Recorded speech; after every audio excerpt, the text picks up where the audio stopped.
Halo guys, ketemu lagi sama gue, Ari. Dan setelah sekian lama nggak bikin video review, kali ini gue mau bayar utang sedikit, bahas salah satu ponsel yang paling berkesan buat gue di 2015.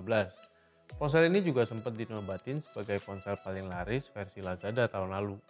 Ponsel yang gue maksud adalah Alcatel One Touch Flash 2. Alcatel One Touch Flash 2 atau Flash 2 biar nggak ribet, nawarin paket yang menurut gue pas. Kombinasi ukuran dan desain yang menarik, hardware yang cukup bagus, dan kemampuan kamera yang bisa diandalkan buat motret sehari-hari, ditambah harganya yang juga terjangkau, bikin ponsel ini jadi alternatif yang menarik. Apalagi sekarang sering ada bundling dan banyak bonus, khususnya dari Lazada.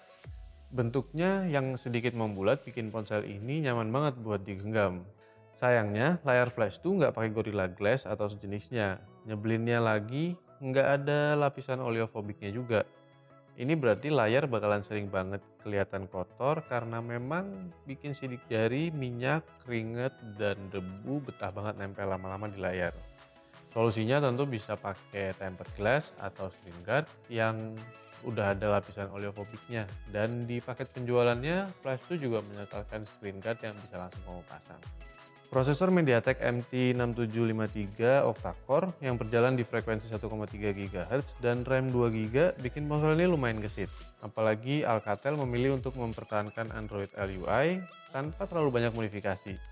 Dengan Android 5.1 Lollipop, manajemen memori dan performa secara keseluruhan juga bisa dibilang enak banget. Jangan berharap pakai ponsel ini untuk ngegame berat, karena dari pengalaman saya, kadang masih ada drop frames atau lag di sana-sini, apalagi ketika harus rendering aset 3D yang banyak sekaligus.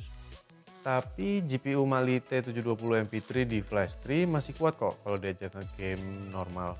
Kamera belakangnya 13 megapiksel dengan face detection autofocus dan dual LED flash.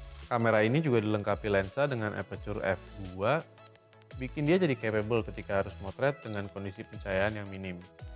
Kalau dari sisi kamera, saya bisa bilang Flash 2 ini lumayan oke buat motret sehari-hari, tapi selama kondisi motretnya nggak terlalu challenging. Di outdoor atau indoor dengan pencahayaan cukup, hasil fotonya tajam dan rendering warnanya lumayan asik di mata. Tapi begitu kondisi pencahayaan agak turun, sayangnya autofokusnya jadi sedikit melambat dan hasilnya, khususnya kamera depannya, jadi nggak terlalu menarik. Permasalahan lainnya yang juga saya kurang suka dari kamera di Flash 2 ini adalah kalau baterainya kurang dari 15%, LED flash baik yang depan maupun yang belakang nggak bisa dipakai, hanya keluar error message yang bilang kalau flash cannot be used. Tapi Alcatel dengerin keluhan beberapa pengguna yang juga sebel sama masalah yang sama, dan masalah tadi akan diperbaiki, atau mungkin pas video ini keluar sudah diperbaiki di firmware update yang terbaru.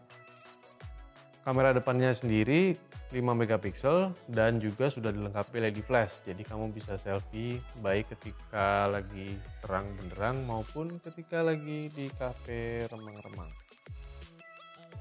Yang saya suka lagi dari ponsel ini adalah dukungan buat jaringan 4G-nya.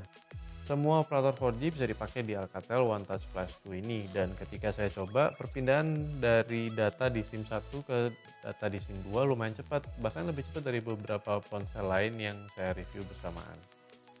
Dengan harga di bawah 2 juta plus promo-promo dan banyak bonus yang menarik, juga fitur-fitur dan kelebihan yang tadi udah saya sebutin, Alcatel One Touch Flash 2 ini masih jadi pilihan yang menarik bahkan sekarang ini. Apalagi baterainya juga irit, tahan rata-rata 15 jam dengan screen on time kurang lebih 4-5 jaman. Mungkin ini karena layarnya nggak terlalu besar dan komponen yang dipakai juga nggak terlalu boros daya, jadi baterainya awet. Sekian aja review singkat dari saya kali ini, yang penting udah bikin video lagi. Sampai ketemu di video berikutnya.